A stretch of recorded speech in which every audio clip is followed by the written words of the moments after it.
Hi everyone, and we're the Group 6 and we're gonna present the Starbucks Global Expansion case study. Shall we? An overview of Starbucks Global Expansion. Our company, Starbucks, have a brand or strong brand recognition and mabilis yung expansion or franchising ng Starbucks. And yet, naging matagumpay yung company natin na makapag-adapt and makapag-offer ng variety of coffee sa European. But somehow, nagkaroon pa rin ng instances through China dahil hindi naman tinatangkilik or hindi naman kadalasan nagka-coffee yung mga Chinese dahil sila ay more on tea or tsaa. Starbucks also affected by the economic crisis dahil naapektuhan yung environment and yung mga consumer or target customer nito. Dahil nga sa pagtaas, kinakailangan na mag-adapt ng company natin or the Starbucks ng strategy upang makapag-connect pa rin tayo through our consumer or customers. To have an interaction and connectivity with the customer or consumer, kinakailangan na natin social media or connect through social media dahil ito na yung magiging pundasyon ng ating company upang tayo ay mas makilala and to create reputation through marketplaces. Overall, dapat alam ng company natin yung cultural, yung situation ng economic natin para alam natin kung paano tayo mag-approach sa customer natin upang makapag-adapt tayo ng mabilis and syempre makapag-develop ng mga strategies. Situation analysis. Our company is sustained or kilala na yung branding. And also meron tayong experience through our customers internationally. And kaya natin mag-innovate or kaya na natin makapuko ng loyal customer, consumer, or customers natin through our quality products and meron tayong malaking financial resources.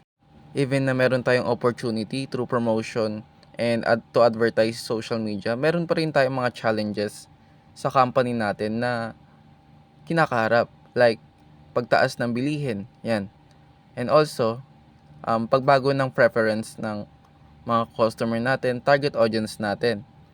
Dahil nga tumataas na yung mga bilihin ngayon, gastusin ngayon, syempre mas pipiliin ng mga customer na mahilig sa kape na bumili dun sa mga local brand or mga local coffee shop dahil dun sila mapapamura.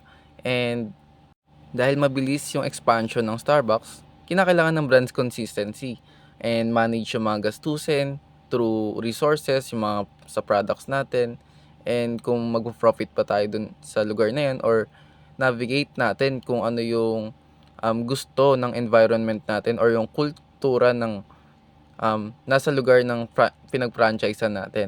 And syempre, ipa-recognize natin sa mga competitors natin na hindi lang mahal yung price na binibenta natin, kundi quality and patok sa masa.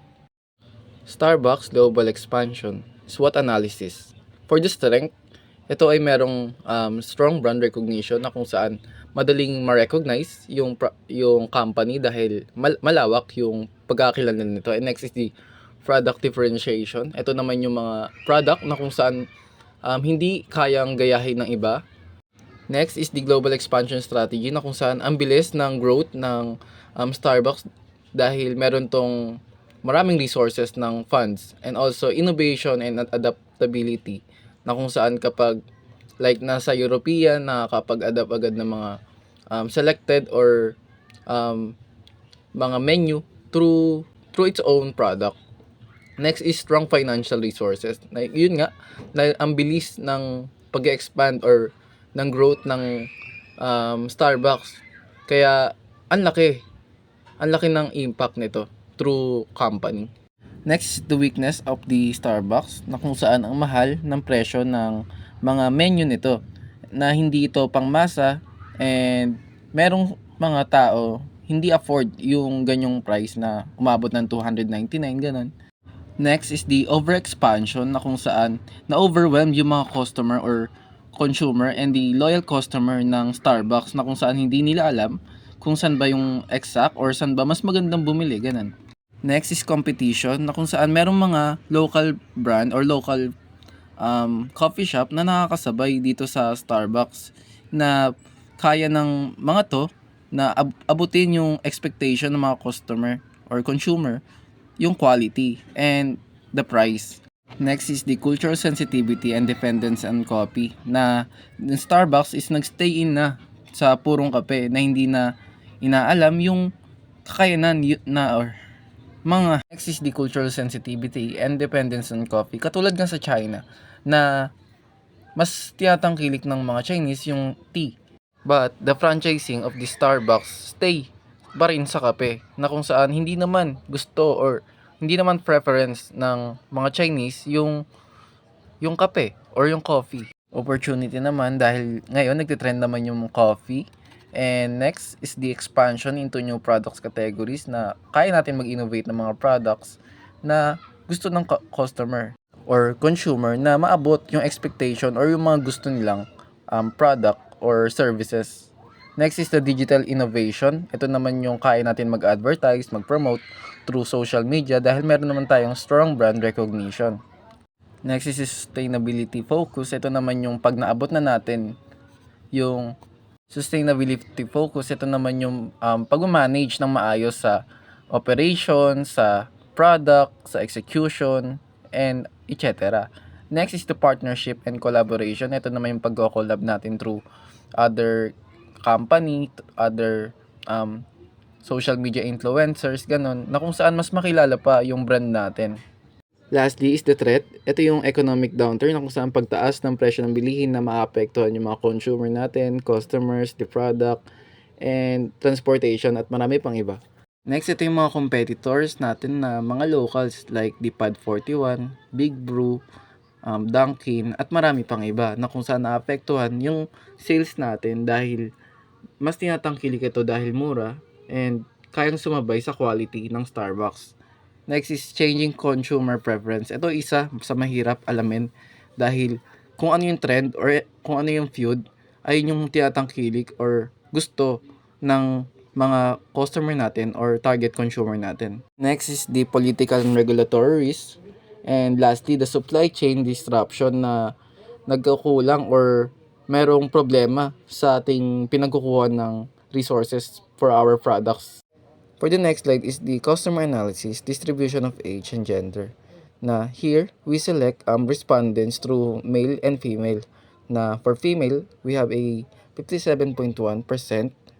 And next is the male for 42.9% for distribution of gender.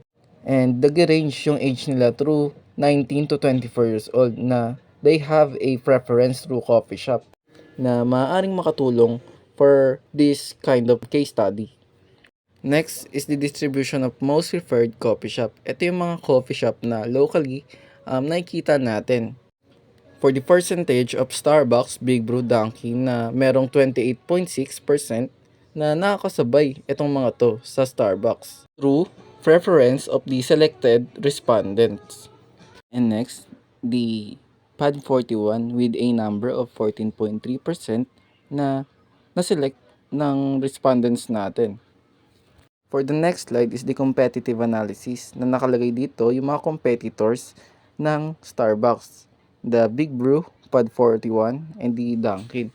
Na for the Big Brew na walang 24/7 and online delivery, and for the Pad 41 na hindi 24/7, and the Dunkin din. Next slide.